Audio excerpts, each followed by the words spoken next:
अस्सलाम वालेकुम। आज जो हम टॉपिक डिस्कस करेंगे वो है हिप के अंदर जॉइंट सर्जरी किस तरह होती है, उसकी पोस्ट ऑपरेटिव मैनेजमेंट क्या है, हिप के अंदर टोटल हिप आर्थ्रोप्लास्टी और हिप रिप्लेसमेंट प्रोसीजर वगैरह, ये सब हम डिस्कस करेंगे। जब ओस्टियोआर्थराइटिस के अंदर आर्टिकुलर कार्टिलेज की डीजनरेशन स्टार्ट हो जाती है, आर्टिकुलर कार्टिलेज की होती है, कैप्सूल की और लैब्रम वगैरह की डीजनरेशन स्टार्ट हो जाती है और हमने उसे स्टार्ट में ही डायग्नोस कर लिया है, मतलब अभी माइनर टीयर था और हमने उसको अर्ली स्टेज के अंदर ही डायग्नोस कर लिया, तो हम उसके अंदर क्या क्या प्रोसीजर यूज़ कर सकते हैं। उसके अंदर हम कैप्सुलोरेफी कर सकते हैं, डेब्राइबमेंट कर सकते हैं कि एक्स्ट्रा बोन को रिमूव कर दें, थर्मली असिस्टेड कैप्सुलोरेफी कर सकते हैं और कोंड्रोप्लास्टी कर सकते हैं।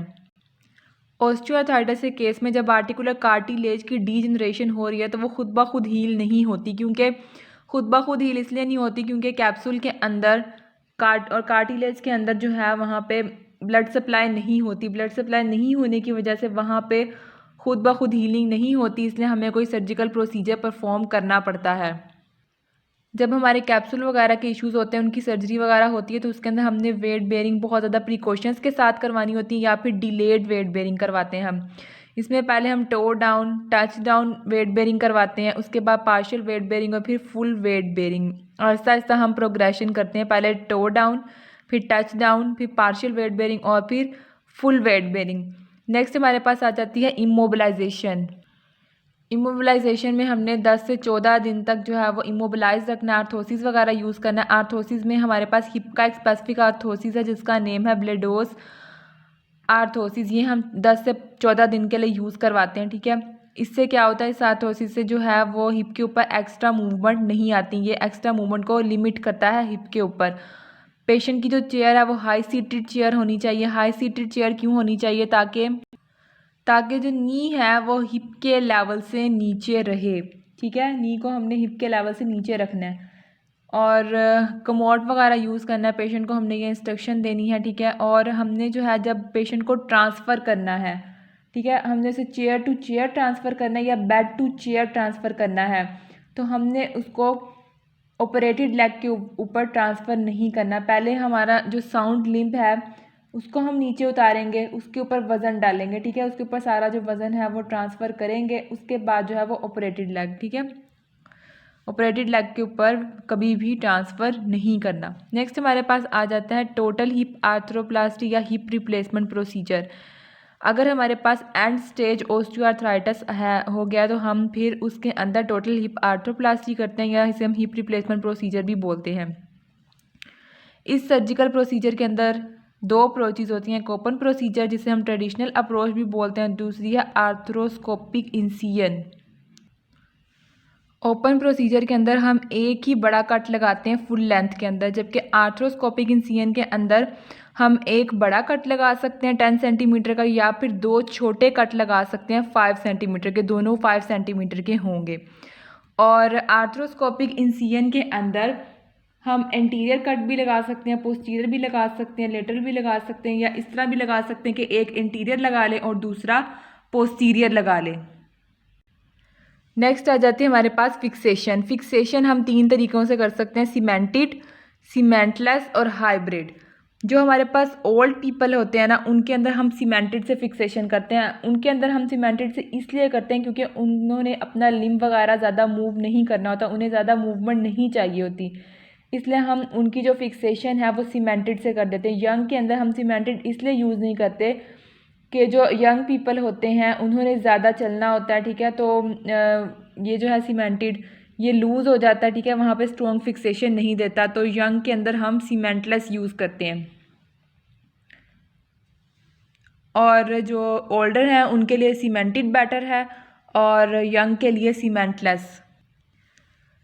सीमेंटलेस जो है ना, ये इसके अंदर बायो इनग्रोथ प्रोसीजर यूज़ होता है, जैसे मैंने पहले बता दिया यंगर पीपल के लिए ये बेस्ट है। इसमें हम करते हैं क्या है, इसमें हम बोन के साथ छोटे छोटे पोर्स कर देते हैं, छोटे छोटे पोर्स करके हम अटैच कर देते हैं, ठीक है, और बोन उसके अंदर खुद ब खुद ग्रो कर जाती है।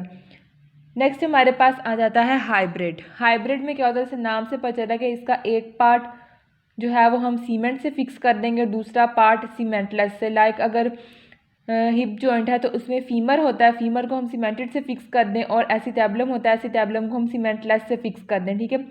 लाइक हम इसमें हाफ हाफ यूज़ करते हैं, ठीक है। और हम मतलब एक जॉइंट के लिए एक फिक्सेशन कर सकते हैं, दूसरे के लिए दूसरी, जैसे मैंने पहले बताया कि हमने फीमर को कर दिया सीमेंटेड से और एसिटेबुलम को कर दिया सीमेंटलेस से, तो ये हाइब्रिड हो गया। नेक्स्ट हमारे पास आ जाते हैं डिज़ाइंस। हम डिज़ाइंस कौन से यूज़ करते हैं, एक मेटल और मेटल सरफेस यूज़ करते हैं और एक हार्ड फिश या रिजिड यूज़ करते हैं, जिसमें पॉलीथाइलीन, क्रोमियम, कोबाल्ट और एल्यूमिनियम वगैरह आ जाते हैं।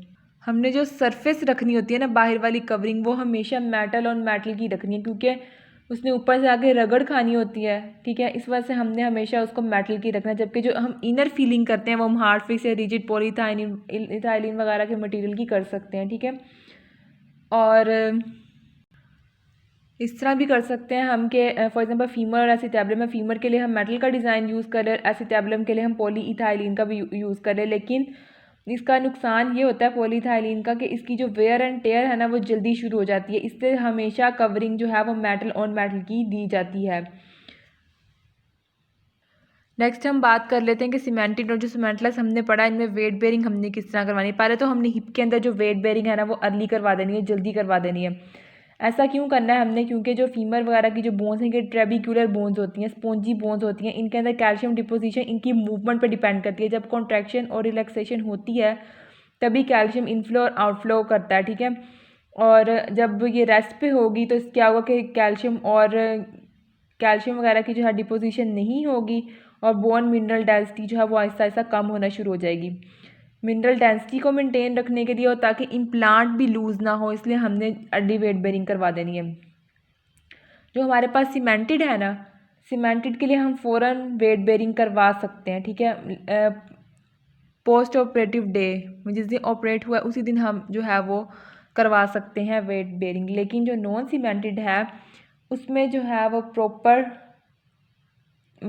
चलना पड़ता है, लाइक प्रोग्रेशन के थ्रू, पहले टो डाउन, फिर टच डाउन, फिर पार्शियल और फिर full weight bearing.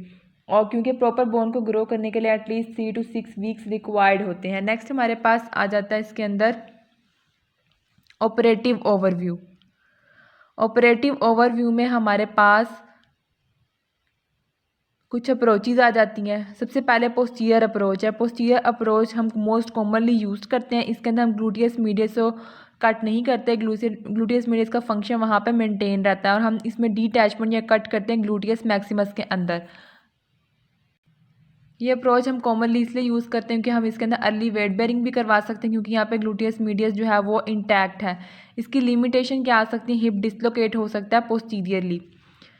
Second approach है posterior lateral approach. Posterior lateral approach के अंदर ग्लूटियस मीडियस और ग्लूटियस मैक्सिमस के दरमियान में कट लगता है। थर्ड पे आ जाती है डायरेक्ट लेटरल। डायरेक्ट लेटरल के अंदर लॉन्गिट्यूडनल डिवीजन करते हैं टेंसर फेशिया लाटा की, और लॉन्गिट्यूडनल स्प्लिटिंग होती है वेस्टस लेटरलिस मसल की, और इसमें जो ग्लूटियस मीडियस है उसको 1/2 डिटैच किया जाता है। इसकी जो है वो लिमिटेशन क्या आ सकती है, गेट इंस्टेबिलिटी। नेक्स्ट आ जाता है anterior lateral approach. Anterior lateral approach में हम ग्रेटर ट्रोकैंटर के ऊपर एक इंसिजन लगाते हैं और इसमें आईटी बैंड को स्प्लिट किया जाता है।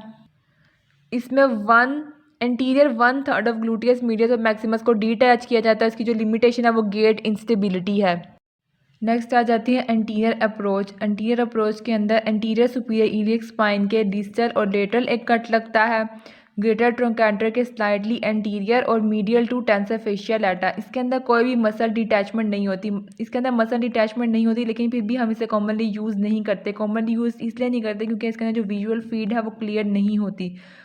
विजुअल फील्ड क्लियर ना होने की वजह से बहुत से मसले आ सकते हैं, लाइक लेग लेंथ डिस्क्रिपेंसी हो सकती है, जीनो वेलगस, जीनो वैरम वगैरह, रेट्रोवरियन, इनवरियन वगैरह, ये सारे जो है मसले आ सकते हैं। लास्ट है ट्रांस ट्रोकैंटेरिक अप्रोच। इसमें हम क्या करते हैं, जो ग्रेटर ट्रोकैंटर है ना उसको कट करते हैं ताकि जो है विजुअल फील्ड क्लियर हो। फिर हम क्या करते हैं कि हमने जो ओस्टियोटोमी किया, ग्रेटर ट्रोकैंटर कट किया, उसको हम वापस जोड़ देते हैं स्क्रूज या वायर्स के थ्रू।